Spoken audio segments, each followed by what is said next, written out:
Hola, soy Ruth y en este vídeo vamos a hablar acerca de química inorgánica. Ven y acompáñanos en este apasionante mundo de la química.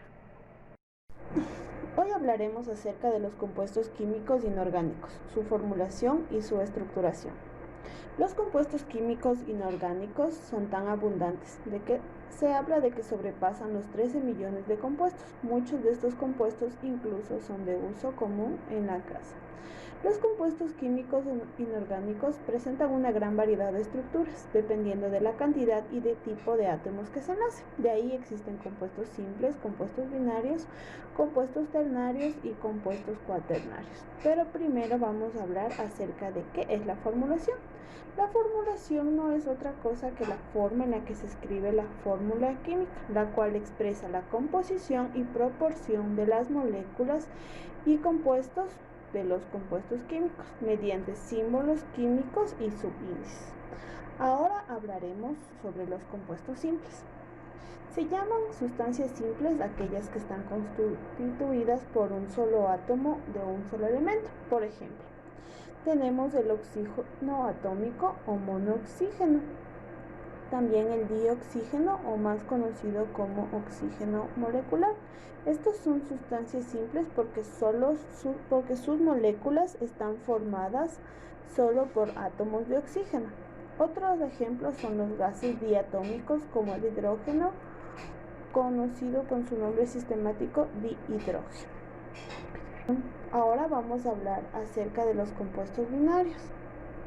Como su nombre lo explica, están compuestos de dos diferentes elementos. Estos, a su vez, se clasifican en óxidos, hidruros y sales binarias. Los óxidos son sustancias compuestas por oxígeno con cualquier otro elemento que se encuentran dentro de la tabla periódica. Estos, a su vez, se clasifican en óxidos básicos, los cuales se forman por la unión de oxígeno y un elemento metálico, ya sea este de valencia fija y variable. Y para escribir su fórmula, primero se pondrá el símbolo del elemento no metálico y luego el símbolo del oxígeno.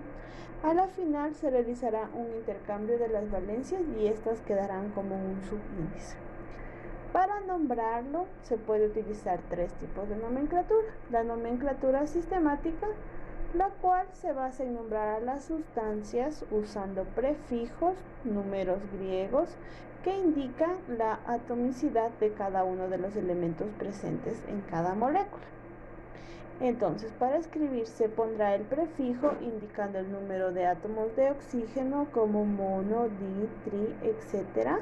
Y luego se pondrá el tipo de función, que en este caso será óxido más el nombre del metal.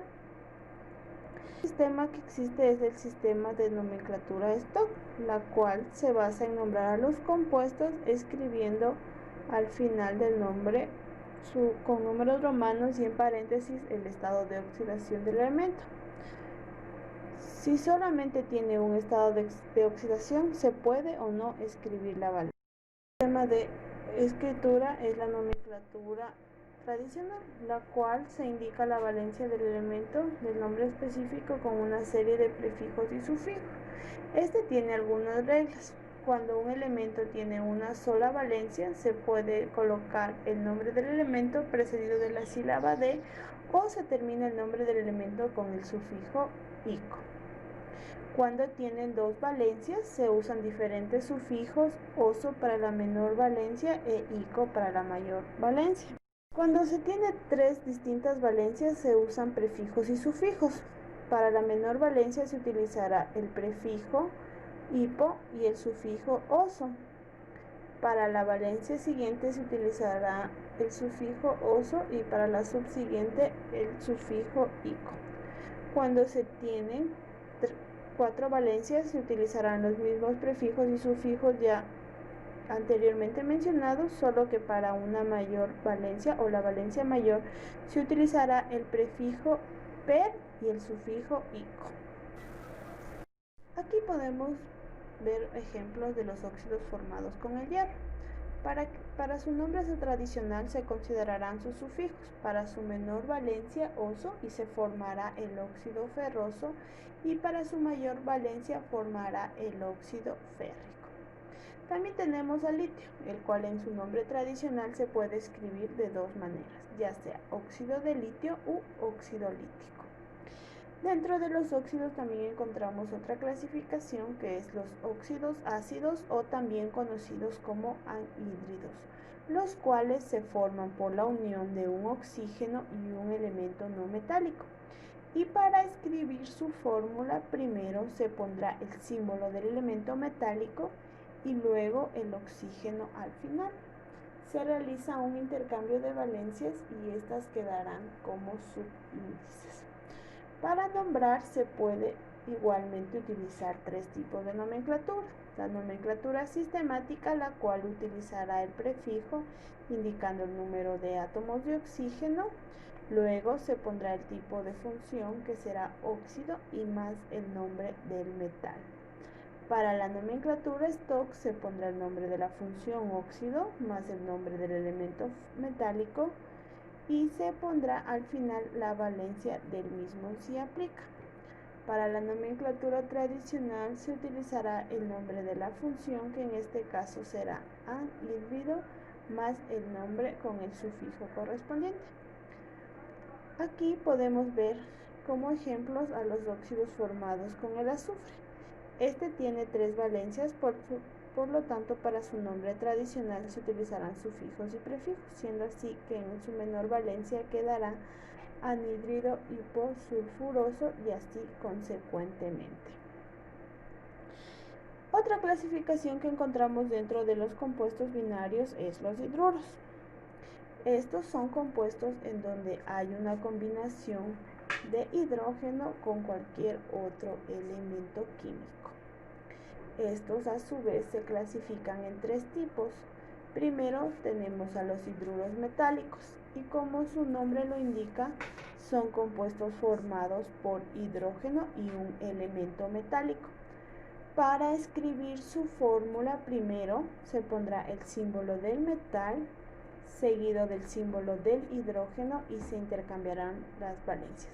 En este caso, el hidrógeno dentro de esta reacción trabaja con su valencia 1 negativa.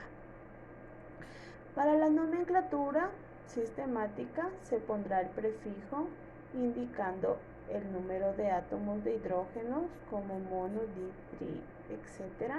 Luego se pondrá el tipo de función, que en este caso será hidruro, y más el nombre del metal.